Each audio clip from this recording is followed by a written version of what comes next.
ಸೇವೆ ಮಾಡುವಾಗ ಸಮಯ ನೋಡಬೇಡ. ಪ್ರಸಾದ ಸ್ವೀಕರಿಸುವಾಗ ಸ್ವಾದ ನೋಡಬೇಡ.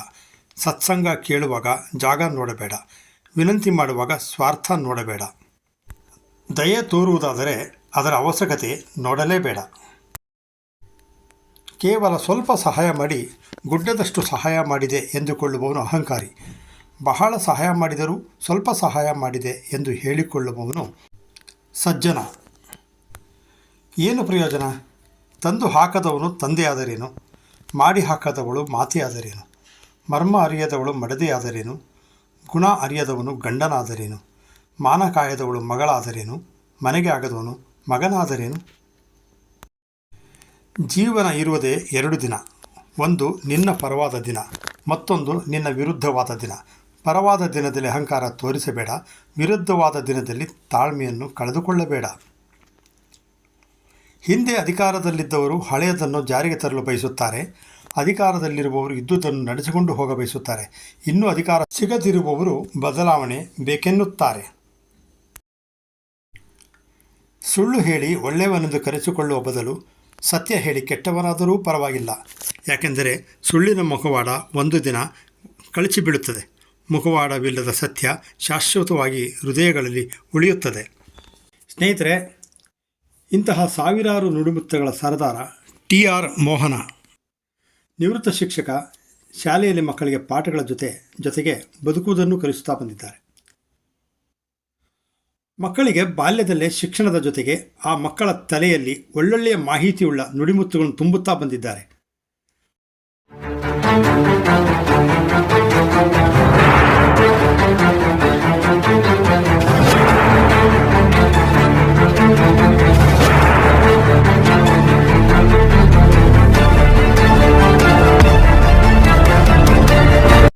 ಸ್ನೇಹಿತರೆ ನಮಸ್ಕಾರ.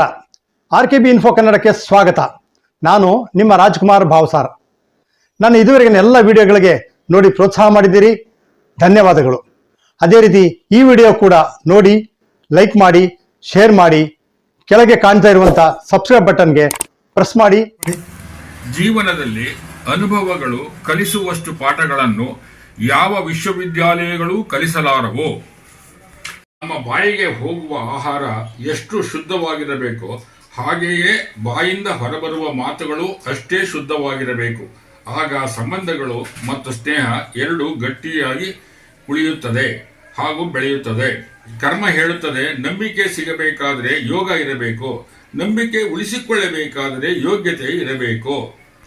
ಮಕ್ಕಳು ಕೇವಲ ಪುಸ್ತಕದ ಬದನೆಕಾಯಿ ಎಂಬಂತಾಗಬಾರದು.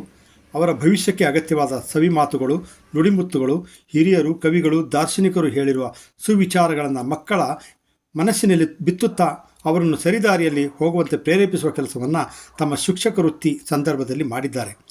ಅದರಲ್ಲಿ ಸಾಧನೆಯನ್ನೂ ಕಂಡಿದ್ದಾರೆ. ಸಂಪತ್ತು ಮತ್ತು ಸಂಬಂಧ ಇವುಗಳಲ್ಲಿ ಒಂದನ್ನು ಆಯ್ಕೆ ಮಾಡುವುದಾದರೆ ಸಂಬಂಧವನ್ನೇ ಆಯ್ಕೆ ಮಾಡಿ. ಏಕೆಂದರೆ ಕಳೆದುಕೊಂಡ ಸಂಪತ್ತನ್ನು ಮರಳಿ ಪಡೆಯಬಹುದು, ಆದರೆ ಕಳೆದುಕೊಂಡ ಸಂಬಂಧ ಮರಳಿ ಸಿಗಲಾರದು. ಗಿಡದಲ್ಲಿ ಎಷ್ಟೇ ಮುಳ್ಳುಗಳಿದ್ದರೂ ಹೂವು ಅರಳಲೇಬೇಕು. ಮನಸ್ಸಿನಲ್ಲಿ ಎಷ್ಟೇ ನೋವುಗಳಿದ್ದರೂ ಮುಖದಲ್ಲಿ ನಗು ಇರಬೇಕು. ರಾಮ ಎನ್ನುವವನೇ ರಾವಣನಿಗೆ ಇಷ್ಟವಾಗಲಿಲ್ಲ, ಕೃಷ್ಣ ಎನ್ನುವವನೇ ಕಂಸನಿಗೆ ಮೆಚ್ಚುಗೆಯಾಗಲಿಲ್ಲ ಎಂದಾದ ಮೇಲೆ ಎಲ್ಲರ ಮೆಚ್ಚುಗೆಗಾಗಿ ಬದುಕುತ್ತೇವೆ ಎಂಬುದರಲ್ಲಿ ಅರ್ಥವಿಲ್ಲ.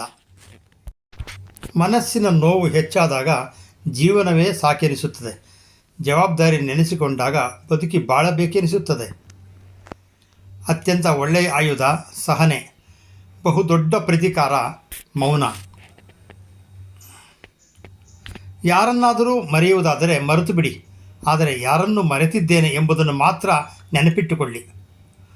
ಸತ್ತ ಮೇಲೆ ಬೆಂಕಿ ಇಡೋರಿಗಿಂತ ಸಾಯೋದಕ್ಕಿಂತ ಮುಂಚೆಯೇ ಬೆಂಕಿ ಇಡೋರೇ ಜಾಸ್ತಿ, ಅದರಲ್ಲೂ ನಂಬಿಕಸ್ಥರು.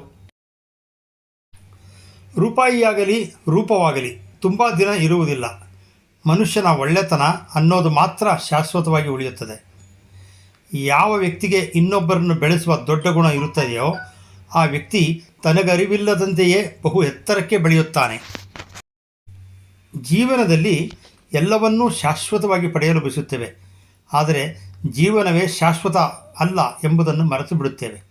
ತಮ್ಮ ಜೀರ್ಣಶಕ್ತಿ ಸರಿಯಿಲ್ಲದ ಜನರು ತಾವು ಮಾಡುವ ಊಟವನ್ನೇ ಶಪಿಸುತ್ತಾರೆ. ಸಮಯ, ಆರೋಗ್ಯ, ಸ್ನೇಹ, ಪ್ರೀತಿ ಇವುಗಳಿಗೆ ಯಾವತ್ತೂ ಬೆಲೆ ಕಟ್ಟಲು ಸಾಧ್ಯವಿಲ್ಲ. ಕಳೆದುಕೊಂಡಾಗಲಷ್ಟೇ ಅವುಗಳ ನಿಜವಾದ ಬೆಲೆ ಅರ್ಥವಾಗುವುದು. ಇವುಗಳು ಇರುವಾಗಲೇ ಅವುಗಳೆಲ್ಲವನ್ನು ಕಾಪಾಡಿಕೊಳ್ಳೋಣ. ಹಸಿವು ಊಟದ ರುಚಿಯನ್ನು ಹೆಚ್ಚಿಸುತ್ತದೆ.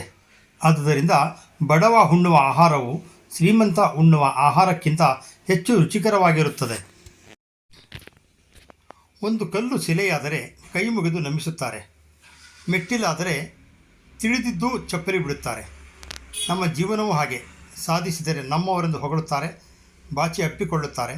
ಸೋತರೆ ನಮ್ಮವರೇ ನಮ್ಮನ್ನು ನೋಯಿಸಿ ನಗುತ್ತಾರೆ. ಕೆಲವರು ಹಣ ಇದೆ ಎಂದು ಮೆರೆಯುತ್ತಾರೆ, ಇನ್ನೂ ಕೆಲವರು ಸೌಂದರ್ಯ ಎಂದು ಬೀಗುತ್ತಾರೆ. ಆದರೆ ಎಲ್ಲಕ್ಕಿಂತ ಮಿಗಿಲಾದದ್ದು ಗುಣ ಎಂಬುದನ್ನು ಮರೆಯುತ್ತಾರೆ. ನಿಮ್ಮ ಭವಿಷ್ಯವನ್ನು ಬದಲಾಯಿಸಲು ಸಾಧ್ಯವಿಲ್ಲ, ಆದರೆ ನಿಮ್ಮಿಂದ ನಿಮ್ಮ ಹವ್ಯಾಸಗಳನ್ನು ಬದಲಿಸಿಕೊಳ್ಳಲು ಸಾಧ್ಯವಿದೆ. ನಿಮ್ಮ ಹವ್ಯಾಸಗಳು ನಿಮ್ಮ ಭವಿಷ್ಯವನ್ನು ಖಂಡಿತ ಬದಲಾಯಿಸುತ್ತವೆ. ಜೀವನದಲ್ಲಿ ನಾವು ಒಬ್ಬ ಮನುಷ್ಯನಾಗಿ ಒಳ್ಳೆಯ ರೀತಿಯಲ್ಲಿ ನಡೆದುಕೊಳ್ಳಬೇಕಾಗುತ್ತದೆ. ಈ 4 ವಿಚಾರಗಳಲ್ಲಿ ನಮ್ಮನ್ನು ಪ್ರೀತಿಸೋರನ್ನು ನಾವು ಉಪಯೋಗಿಸಬಾರದು, ನಮ್ಮ ಅಗತ್ಯ ಇದೆ ಅಂತ ಗೊತ್ತಾದ ಮೇಲೆ ತಪ್ಪಿಸಿಕೊಂಡು ಓಡಾಡಬಾರದು, ನಮ್ಮನ್ನೇ ನಂಬಿದವರಿಗೆ ಮೋಸ ಮಾಡಬಾರದು, ನಮಗೆ ಸಹಾಯ ಮಾಡಿದವರನ್ನ ಎಂದಿಗೂ ಮರೆಯಬಾರದು. ಏನೂ ಗೊತ್ತಿಲ್ಲದಿರೋ ವಯಸ್ಸಿನಲ್ಲಿ ಸಂತೋಷವಾಗಿರುತ್ತೇವೆ.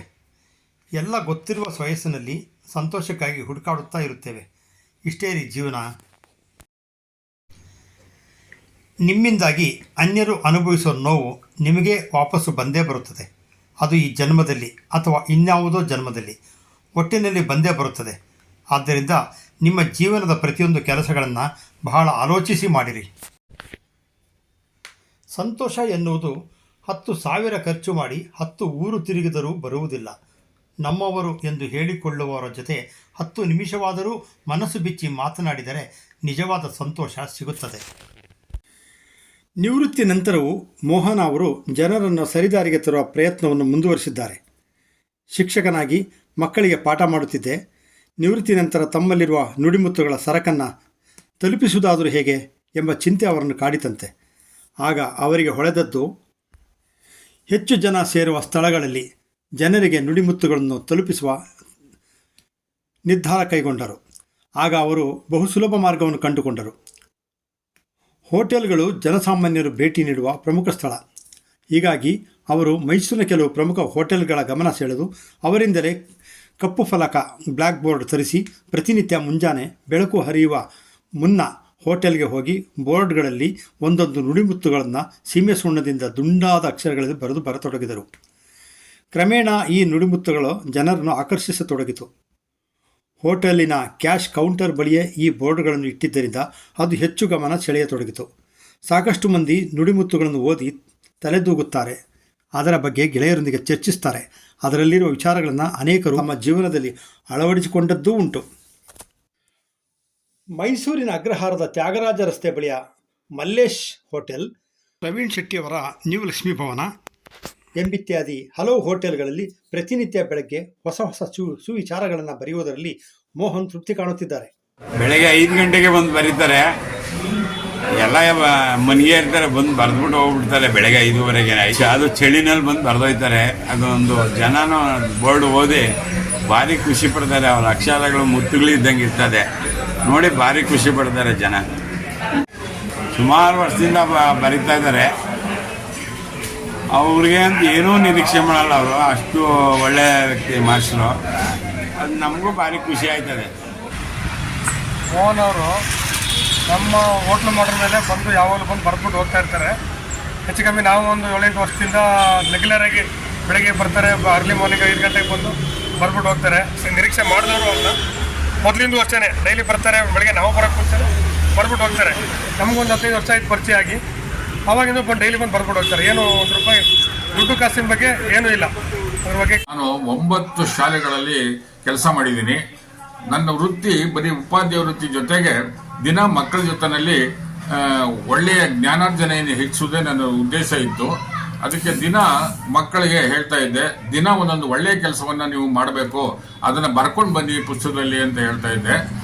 ಎಲ್ಲ ಮಕ್ಕಳುಗಳು ನಾ ಹೇಳಿದಾಗೆ ಕೇಳ್ತಾ ಇದ್ರು. ಈ ದಿನಕ್ಕೆ ಒಂದೊಂದು ಒಳ್ಳೊಳ್ಳೆ ಕೆಲಸಗಳನ್ನು ಮಾಡುವ ಒಂದು ಪರಿಪಾಠವನ್ನ ಮಕ್ಕಳಲ್ಲಿ ಬೆಳೆಸ್ಕೊಂಡು ಹೋಗ್ತಾ ಇದ್ದೆ. ಊರಿನಲ್ಲಿರ್ತಕ್ಕಂಥ ಗ್ರಾಮದ ಜನ ನನ್ನನ್ನು ನೋಡಿಬಿಟ್ಟು ಏನ್ ಮೇಷ್ಟ್ರೆ ನೀವು ಮಕ್ಕಳಿಗೆ ಒಳ್ಳೊಳ್ಳೆ ಕೆಲಸ ಬರೆಸ್ಬೇಕು ಮಾಡ್ಕೊಂಬನ್ನಿ ಅಂತ ಹೇಳಿ ಕಳಿಸಿದಿರಂತೆ ಅಂತ ಕೇಳಿದ್ರು. ಅದಕ್ಕೆ ನಾನು ಹೌದಪ್ಪ, ನಾನು ದಿನ ಮಕ್ಕಳಿಗೆ ಹೇಳ್ತಾ ಇದ್ದೆ, ಮನೆಯಲ್ಲಿ ಮಗುವಿಗೆ ನಮ್ಮ ತಾಯಿಗೆ ಸ್ವಲ್ಪ ಸಹಾಯ ಮಾಡಬೇಕು, ನಮ್ಮ ತಂದೆ ಸ್ವಲ್ಪ ಸಹಾಯ ಮಾಡಬೇಕು ಅನ್ನೋ ಪರಿಜ್ಞಾನ ಬೆಳೀಲಿ ಅನ್ನೋ ಉದ್ದೇಶದಿಂದ ನಾನು ಇದೊಂದು ಕೆಲಸ ಒಪ್ಕೊಂಡಿದ್ದೀನಿ ಅಂತ ಹೇಳ್ತಾ ಇದ್ದೆ. ಅದಕ್ಕೆ ಎಲ್ಲ ಹಳ್ಳಿಯವರೆಲ್ಲವೇ ಅಲ್ಲಕ್ಕ ಮೇಷ್ಟ್ರೆ ಪರವಾಗಿಲ್ಲ, ತುಂಬಾ ಚೆನ್ನಾಗಿ ಮಕ್ಕಳನ್ನ ಬೆಳೆಸ್ತಾ ಇದ್ದೀರಿ, ತುಂಬಾ ಸಂತೋಷವಾಯ್ತು ಕಮೇಷ್ಟ್ರೆ ಅಂತ ನನಗೆ ಪ್ರೋತ್ಸಾಹ ಕೊಡ್ತಾ ಇದ್ರು. ನಾನು ಅನೇಕ 9 ಸ್ಕೂಲ್ಗಳಲ್ಲಿ ಕೆಲಸ ಮಾಡಿ ನಾನು ನಿವೃತ್ತಿ ಹೊಂದಿದ್ದೀನಿ. ಎಲ್ಲಾ ಶಾಲೆಗಳಲ್ಲೂ ಇದೇ ವೃತ್ತಿಯನ್ನು ಮಾಡ್ತಾ ಇದ್ದೆ. ಎಲ್ಲ ಮಕ್ಕಳು ಚೆನ್ನಾಗಿ ಬೆಳೆದಿದ್ದಾರೆ. ಇವತ್ತು ನಾನು ರಿಟೈರ್ಡ್ ಆಗಿ 18 ವರ್ಷವಾಯಿತು. ನನ್ನ ಬಿಡುವು ದಿನಗಳಲ್ಲಿ ರಾಮಾಯಣ, ಮಹಾಭಾರತ, ಅಂಬೇಡ್ಕರ್ ಬರೆದಿರ್ತಕ್ಕಂಥ ಪುಸ್ತಕಗಳು, ಮಹಾತ್ಮ ಗಾಂಧೀಜಿಯರು, ಪಂಡಿತ್ ಜವಾಹರ್ಲಾಲ್ ನೆಹರು ಬರೆದಿರ್ತಕ್ಕಂಥದ್ದು, ಜಾಕಿರ್ ಹುಸೇನ್ ಅವರು ಬರೆದಿರ್ತಕ್ಕಂಥ ಪುಸ್ತಕಗಳನ್ನ ಓದುವ ಹವ್ಯಾಸ ಈಗಲೂ ಇಟ್ಕೊಂಡಿದ್ದೀನಿ. ಪ್ರತಿದಿನ ಬೆಳಗಿನ ಜಾವ ಎದ್ದು 4:15 ಎಚ್ಚರವಾಗುತ್ತೆ. ಎದ್ದ ತಕ್ಷಣನೇ ನನ್ನ ನಿತ್ಯ ಕರ್ಮಗಳನ್ನು ಮುಗಿಸ್ಕೊಂಡು ಬರೆಯೋಕೆ ಶುರು ಮಾಡ್ತೀನಿ, ಓದೋಕೆ ಶುರು ಮಾಡ್ತೀನಿ. ಅದ್ರಲ್ಲಿ ಒಳ್ಳೊಳ್ಳೆ ವಿಚಾರಗಳು ಹೊರಹೊಮ್ಮುತ್ತೆ. ಅದನ್ನ ನಾನು ಬರೆದು ಹೊರಗಡೆ 10 ಜನ ತಿರುಗಾಡುವಂತಹ ಕಡೆಗಳಲ್ಲಿ ಮಾಡ್ತೀನಿ. ನಾನು ಈಗ ನಮ್ಮ ಮೈಸೂರಲ್ಲಿ ನೆಲೆಸಿದ್ದು. ಅಲ್ಲಿ ಒಂದು ಹೋಟೆಲ್ನಲ್ಲಿ ದಿನ ಆ ನಮ್ಮ ಕ್ಯಾಶಿಯರ್ ಪಕ್ಕದಲ್ಲಿ ಒಂದು ಬೋರ್ಡ್ ಇಡ್ತಿದ್ರು. ಅದ್ರಲ್ಲಿ ದಿನ ಬರಿತಾ ಇದ್ದೆ, ಒಳ್ಳೊಳ್ಳೆ ವಿಚಾರಗಳನ್ನ ಬರೀತಿದ್ದೆ. ತುಂಬಾ ಜನ ಅದನ್ನು ಅಪ್ರಿಶಿಯೇಟ್ ಮಾಡಿ, ಏನಪ್ಪ ಮಲ್ಲೇಶ ಈ ತರ ಚೆನ್ನಾಗಿ ಬರಿತೀಯಲ್ಲ, ಯಾರು ಅಂತ ನಾನು ಕೇಳ್ತಾ ಇದ್ರಂತೆ ಅವನ್ನ. ಆಗ ನಾನು ಅನೇಕ ಜನಕ್ಕೆ ಪರಿಚಯವಾದೆ. ಅನೇಕ ಜನರು ನನ್ನನ್ನ ಫೋನ್ ಮೂಲಕ ಮಾತಾಡಿ, ಮೇಷ್ಟ್ರೆ ನಿಮ್ಮ ಹೆಸರು ಗೊತ್ತಾಗ್ಲಿಲ್ಲ ಹೇಳಿ ಅಂತ ಹೇಳಿ ನೀವು ಮರಿತಾ ಇರೋದು ತುಂಬಾ ಸಂತೋಷವಾಗ್ತಾ ಇದೆ. ನಮ್ಮ ಮುಂದಿನ ಮಕ್ಕಳ ಭವಿಷ್ಯಕ್ಕೆ ಅನುಗುಣವಾದಂತಹ ವಿಚಾರಗಳನ್ನ ಬರಿತಾ ಇದ್ದಾರೆ, ತುಂಬಾ ಚೆನ್ನಾಗಿದೆ, ಇದನ್ನ ರೂಢಿಸ್ಕೊಳ್ಳಿ ಅಂತ ಹೇಳಿದ್ರು. ಇವತ್ತಿಗೂ ನಾನು ಅದನ್ನ ರೂಢಿಸ್ಕೊಂಡೇ ಹೋಗ್ತಾ ಇದ್ದೀನಿ. ದಿನ ನಾನು ಬೆಳಗಿನ ಜಾವನೆ 5 ಗಂಟೆಗೆ ಎದ್ದು ಹೋಟೆಲ್ಗಳಿಗೆ ಹೋಗಿ ಮೂರು ಹೋಟೆಲ್ಗಳಲ್ಲಿ ಬರೀತೀನಿ. ಬಿಡುವಿನ ವೇಳೆನ ಈ ತರ ಕಳೀತಾ ಇದ್ದೀನಿ. ನಾ ಏನ್ ಬೇರೆ ಯಾವ ವಿಧವಾದ ಇತರೆ ಚಟುವಟಿಕೆಗಳನ್ನ ಇಟ್ಕೊಂಡಿಲ್ಲ. ಬರೀ ಪುಸ್ತಕಗಳನ್ನು ಓದುವುದು, ಅದ್ರಲ್ಲಿ ಬರ್ತಕ್ಕಂಥ ಒಳ್ಳೆಯ ವಿಚಾರಗಳನ್ನ ಸಾಮಾನ್ಯ ಜನರಿಗೆ ತಿಳಿಸೋದು. ಅದರಿಂದ ಜನ ನೋಡಿ ಸರ್ ನೀವು ಬರೆದಿದ್ದಂಥ ವಿಷಯನ ನಮ್ಮ ಹುಡುಗರಿಗೆ ಹೇಳಿದೆ, ಅವರು ತುಂಬಾ ಸಂತೋಷ ಪಟ್ರು, ಅದನ್ನ ಚಾಚು ಚಪ್ತೆ ಮಾಡ್ತಾ ಇದ್ದಾರೆ ಅಂತ ಹೇಳಿದ್ರು. ಅದು ನನಗೆ ತುಂಬಾ ಸಂತೋಷವಾಯ್ತು. ಇಲ್ಲಿ ಹೋದ್ರು ಏನ್ ಕೆಲಸದಲ್ಲಿ ಇದೀರಿ ಅಂತ ಕೇಳಿದ್ರು. ನಾನು ನಮ್ಮ ಸ್ಥಳ ನಂಜನಗೂಡು ಪಕ್ಕ ತಗಡೂರು ಅಂತದ್ದು. ನಾನು ನಮ್ಮಲ್ಲಿ ನಮ್ಮ ತಂದೆ ಇಲ್ಲ, ನಮ್ಮ ತಾಯಿ ಇದ್ದಾರೆ, ನಾವೆಲ್ಲ ಇದೀವಿ ಅಂತಂದ್ರು. ಆಗ ನಿಮ್ಮ ತಾಯಿ ಎಲ್ಲಪ್ಪ ಇದ್ದಾರೆ ಅಂತ ಕೇಳಿದ್ರು. ಆಗ ನಾನು ನಮ್ಮನೇಲಿ ಇದ್ದಾರೆ ಅಂತ ಹೇಳಿದೆ. ಆಗ ಪುರೋಹಿತರು ಹೇಳಿದವರು, ದಯವಿಟ್ಟು ಈ ತರ ಅನ್ಬೇಡಿ, ಇನ್ಮೇಲೆ ನೀವು ನಿಮ್ಮ ತಾಯಿ ಎಲ್ಲಿದ್ದಾರೆ ಅಂತ ಕೇಳಿದ್ರೆ ನಮ್ಮ ತಾಯಿ ಜೊತೆಲಿ ನಾನಿದ್ದೀನಿ ಅಂತ ಹೇಳಬೇಕು ವಿನಃ ನಮ್ಮ ಮನೇಲಿ ನಮ್ಮ ತಾಯಿ ಇದ್ದಾರೆ ಅಂತ ದಯವಿಟ್ಟು ಹೇಳಬೇಡಿ ಅಂತ ಹೇಳಿದ್ರು. ಇದೊಂದು ಪ್ರಸಂಗ ನನಗೆ, ನಾನು ಎಷ್ಟೇ ಪಾಠ ಮಾಡಿ ಬೋಧನೆ ಮಾಡಿದ್ರು ಆ ವಿಚಾರ ನನ್ನ ಮನಸ್ಸಿಗೆ ತುಂಬಾ ಸಂತೋಷವಂತ. ನಾನು ಬರಿತಾ ಇರತಕ್ಕಂಥ ಈ ನುಡಿಮುತ್ತುಗಳಿಗೆ ಪೂರ್ಣವಾದ ಸಹಕಾರ ನನ್ನ ಧರ್ಮಪತ್ನಿ ಹಾಗೂ ನನ್ನ ಮಗ ಹಾಗೂ ನನ್ನ ಮೊಮ್ಮಕ್ಕಳು, ಅದಲ್ಲದೆ ನಮ್ಮ ಊರಿನಲ್ಲಿರ್ತಕ್ಕಂಥ ಜನರು ನನ್ನ ತುಂಬಾ ಇದ್ರ ಬಗ್ಗೆ ಅಪ್ರಿಶಿಯೇಟ್ ಮಾಡ್ತಾ ಇರತಕ್ಕಂಥ ವಿಶ್ವಾಸವನ್ನು ಗಳಿಸ್ಕೊಂಡು ಇನ್ನೂ ಬರೆಯೋದಕ್ಕೆ ಹೆಚ್ಚಿನ ಉತ್ತೇಜನ ನಾನು ಕೊಟ್ಟಾಗುತ್ತೆ. ಅದನ್ನು ನಾನು ರೂಢಿಸ್ಕೊಂಡು ಹೋಗ್ತಾ ಇದ್ದೀನಿ. ಮೂಲತಃ ನಂಜನಗೂಡು ತಾಲೂಕಿನ ತಗಡೂರು ಗ್ರಾಮದ TS ಮೋಹನ ತಮ್ಮ ವಿದ್ಯಾರ್ಥಿ ದಶೆಯಿಂದಲೂ ಪತ್ರಿಕೆಗಳಲ್ಲಿ ಬರುತ್ತಿದ್ದ ಸುಭಾಷಿತ, ಕೋಲ್ಮಿಂಚು, ನುಡಿಮುತ್ತುಗಳನ್ನು ಸಂಗ್ರಹಿಸುತ್ತಾ ಬಂದಿದ್ದರು. ಶಿಕ್ಷಕ ವೃತ್ತಿಗೆ ಸೇರಿದ ನಂತರ ತಮ್ಮ ಈ ಸಂಗ್ರಹ ಹವ್ಯಾಸವನ್ನು ಇನ್ನಷ್ಟು ರೂಢಿಸಿಕೊಂಡರು. ಅದು ವೃತ್ತಿಯ ಜೊತೆಗೆ ನಿತ್ಯದ ಕಾಯಕವೂ ಆಗಿ ಹೋಯಿತು. ನಾನು ಮೋಹನ್ ಅವರ ಪತ್ನಿ. ಅವರು ರಿಟೈರ್ಡ್ ಆದಮೇಲೆ ಏನೋ ಒಂದು ಈ ನುಡಿಮುತ್ತುಗಳು ಮತ್ತು ಜನಗಳನ್ನು ಪರಿವರ್ತನೆ ಮಾಡೋದು ಮತ್ತು ಜನಗಳಿಗೊಂದು ಒಳ್ಳೆ ಬುದ್ಧಿ ಹೇಳೋದು, ಇದನ್ನೆಲ್ಲ ಅವರು ಹವ್ಯಾಸ ಮಾಡ್ಕೊಂಡು ಬಂದರು. ಹಾಗಾಗಿ ಮತ್ತೊಮ್ಮೆಲೆ ಅವರ ಹ್ಯಾಂಡ್ ರೈಟಿಂಗು ತುಂಬ ಚೆನ್ನಾಗಿದೆ. ಆ ಹ್ಯಾಂಡ್ ರೈಟಿಂಗು ತುಂಬ ಚೆನ್ನಾಗಿರೋದ್ರಿಂದ ಅದೆಲ್ಲ ಕಡೆ ಬರೆಯೋದ್ರಿಂದ ತುಂಬ ಜನ ಅವರನ್ನು ತುಂಬ ಹೊಗಳಿ, ಮತ್ತು ಆಮೇಲೆ ನುಡಿಮುತ್ತುಗಳು ಅಂತಂದರೆ ತುಂಬ ಬೇಕಾಗೋ ಹಾಗೆ ಎಲ್ರಿಗೂ ಸೇರಿದ ಹಾಗೆ ಅವರು ಬರೀತಾರೆ. ಹಾಗಾಗಿ ನಾವು ಅವರ ಇದಕ್ಕೆ ನಾವು ಯಾವತ್ತೂ ಅವ್ರಿಗೆ ಅಡ್ಡಿ ಮಾಡಿಲ್ಲ. ಅವ್ರನ್ನ ಸರ್ವ ಸ್ವತಂತ್ರವಾಗಿ ಬಿಟ್ಟಿದ್ದೀವಿ.